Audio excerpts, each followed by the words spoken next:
Ça intéresse encore le sort des Iraniens au sujet de la répression en Iran.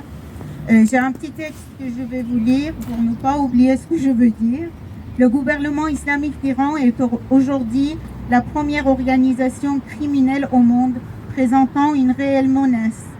Le corps des gardiens de révolution islamique, nommé les Pasdaran, est un cartel de narcotrafiquants. C'est ce qu'on sait moins. Le gouvernement des mollahs, une véritable mafia. République islamique a étendu son emprise délétère, notamment en Europe, en finançant les groupes terroristes avec l'argent de la drogue, parmi d'autres, tandis qu'elle exécute les petits trafiquants sur les grues dans les places publiques. Les Pasdaran, le bras armé de ce gouvernement, détiennent plus de 60% de l'économie du pays. Il y a un livre qui est sorti ces derniers temps et qui parle de cet état mafieux. En Iran, aujourd'hui, le mouvement Femmes, Vie, Liberté a déclenché, après la mort de Mahsa Amini, un mouvement qui est à nouveau victime d'une répression terrible. Des jeunes filles qui résistent par tous les moyens à l'apartheid sexiste de ce régime sont battues, violées, torturées, tuées tous les jours par le simple refus de porter le voile islamique. Mais moi, j'insiste à dire le voile islamique obligatoire, parce que nous, on n'est pas là pour contester le voile. Mais elle continue toujours à résister, tandis qu'avec la loi de ce gouvernement, on peut marier des fillettes de 12 ans avec des hommes de 50 ans. L'adultère est passible à la peine de mort. Les religieux ont institutionnalisé le mariage provisoire qui peut durer de quelques minutes et 90 ans, même 99 ans, baptisé le ciré, véritable couverture légale à la pratique de la prostitution. Nourri entre autres par l'argent de trafic de drogue, d'armes, le gouvernement islamique de l'Iran soutient la Russie et son invasion, et il soutient aussi financièrement tous les Hezbollah et les fanatiques de la région, présentant un vrai axe de mal. C'est dans ce contexte-là que les dirigeants mondiaux soutiennent par tous les moyens ce régime mortifère.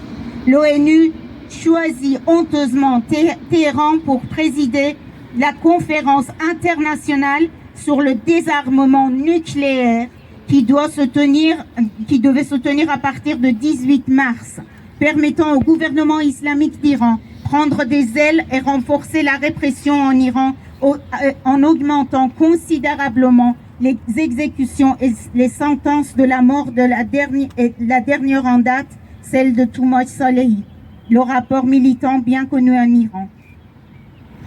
Et l'Iran détient la deuxième place des exécutions les plus élevées au monde après la Chine, après, comme il a dit Mazdak, 853 exécutions l'an dernier. À l'heure actuelle, au moins 7 personnes sont sous le coup de la condamnation à mort imminente pour avoir pris part des manifestants de la manifestation et le mouvement de Femmes, Vie, Liberté. Nous voulons être leur voix et demandons à la communauté internationale de les soutenir en empêchant ces exécutions macabres. Nous demandons à la communauté internationale d'arrêter de flirter avec le régime assassin et soutenir le peuple et les femmes iraniens dans leur combat pour le droit de l'homme.